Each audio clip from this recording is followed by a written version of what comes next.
Defiantly put up his hand and he said, "I think hospitality is only for Americans." And I said, "Say more about that." This is in front of a crowd just about this big, and I was so nervous I can't even tell you. And he said, "I think hospitality is purely an American thing. I went to a restaurant here in Chicago last night," he said, "and I had a sommelier who kept hovering over me all night, kept asking me how I liked the wine, kept pouring the wine.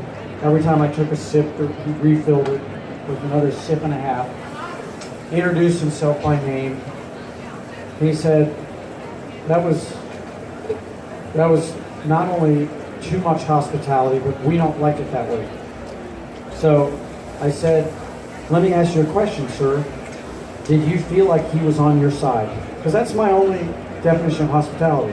You feel like the other person's on your side, it's hospitality. You feel like he did something for you, that's hospitality. You feel like he did something to you, it's the antithesis. So he said, not only was that guy not on my side, I wanted to kill him with all that hospitality. So I said, all right, I got a proposition for you. I'm going to tell you right now, that was too much service. Not only do I not think it was too much hospitality, I think it was zero hospitality. Because that sommelier was treating you the same way he was treating every single person in the restaurant. One size fits all. Hospitality is like a custom suit, which is, this is the fabric I use for everybody, but I'm going to tailor it for you. And there might have been another table, meanwhile, who was upset that they weren't getting enough attention from the sommelier. So it takes hiring people who have the emotional skills to understand what it means to be on someone's side. And that's when we developed the golden rule of hospitality. We all know the golden rule that we grew up hearing, which is do unto others as you would have others do unto you.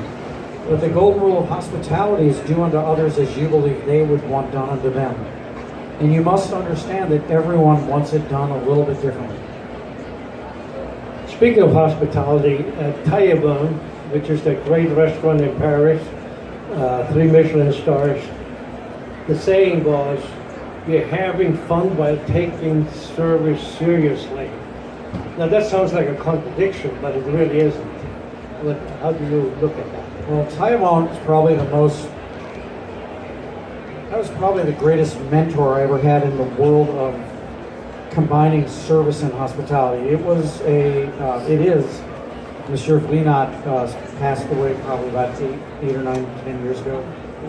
But I learned a lot from him. He was the first French restaurateur I ever met, and he had 3 Michelin stars forever.